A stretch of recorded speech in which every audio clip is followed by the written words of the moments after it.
আমি তোমাদের সাথে চিংড়ি মাছের একটা রেসিপি শেয়ার করব। যদিও বাইরে খুব গরম, তো যত সম্ভব পারবো এটা হালকা করে করার চেষ্টা করব। তোমাদের যদি পছন্দ হয় তোমরা অবশ্যই বানাবে এবং আমাকে অবশ্যই লাইক কমেন্ট শেয়ার করবে। তো চলো শুরু করা যাক। দেখো আমি চিংড়ি মাছটা একদম ভেজে রেখেছি, লাল লাল করে ভেজে নিয়েছি। তো আমি এখন ভাজাটা তুলে নেব। আমি আলুটাও এখানে ভেজে রেখেছি, তোমরা দেখতেই পাচ্ছ। আমরা যেহেতু বেশি আলু খাই না, অল্প কয়েক টুকরো আলু এখানে ভাজা আছে, ছ টুকরো মতো ডুম ডুম করে কেটে আলুটা ভেজে নিয়েছি।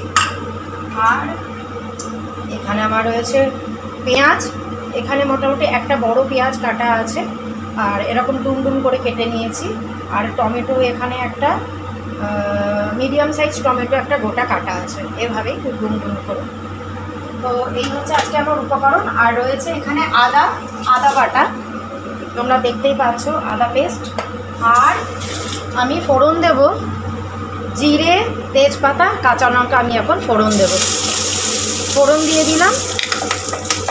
এবার আমি টমেটো আর পেঁয়াজটা পুরোটা দিয়ে দেবো রান্নার মধ্যে। গরম তেলের মধ্যে টমেটো এবং পেঁয়াজটা পুরোটা দিয়ে দিলাম। নুন হলুদ যেহেতু আমার কড়াতে দেওয়া ছিল, নুন হলুদ অল্প করে দিয়ে দেবো, অল্প হলুদ আর একটু নুনও দিয়ে দেবো। এখন একটু নুন দিয়ে দিলাম। এখন আমি দেবো আদা বাটা এবং জিরে গুঁড়ো। আদা বাটা আমি এখানে 1 চামচ দিয়ে দিলাম, পুরো 1 স্পুন ভর্তি।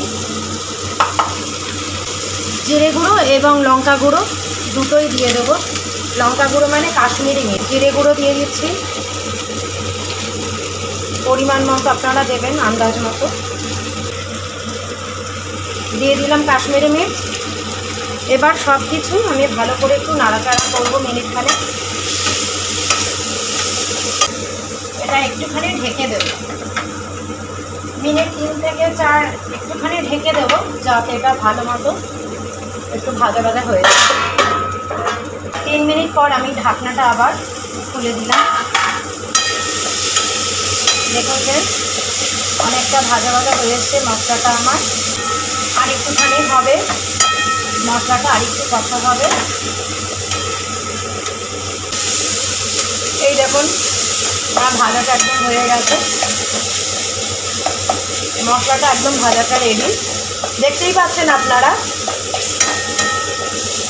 একদম ভাজা রেডি। এবার আমি আলু এবং মাছ দিয়ে একসাথে একটু জল দিয়ে দেবো। এবার দিয়ে দিলাম মাছটা, এবার আমি দিয়ে দিলাম আলু ভাজাটা। মশলাটা ভালো মতো একটু নেড়ে চেড়ে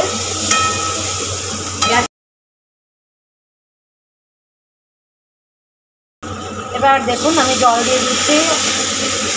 আপনারা যদি ঝোলটা একটু হালকা খেতে চান তাহলে একটু পাতলা ঝোল রাখবেন, ঘন খেতে চাইলে ঝোলটা কম দেবেন, এটা আপনাদের উপর ডিপেন্ড করছে। এবার আমি এখানে ঢাকা দিয়ে দেবো ঝোলটা যতক্ষণ ফুটবে। 3-4 মিনিটের জন্য আমি ঢাকা দিয়ে দিলাম এবং গ্যাসটা বাড়িয়ে দিলাম। এই ঝোলটা আমি 4 মিনিট ফুটলে তারপর আমি ঢাকাটা খুলব। আমি গ্যাসটা কমিয়ে নিলাম, কমিয়ে নিয়ে 3 মিনিট পর আমি ঢাকাটা খুললাম।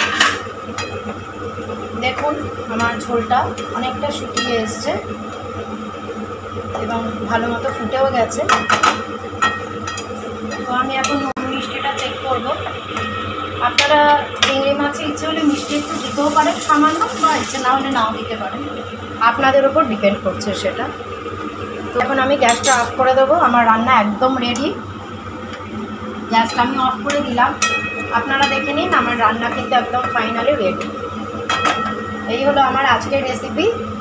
তো আপনাদের কেমন লাগলো আপনারা জানাবেন, আপনারা জানালে আমি খুব খুশি হব এবং অবশ্যই লাইক, কমেন্ট এবং সাবস্ক্রাইব করবেন। তো আজকের দিনের জন্য নমস্কার।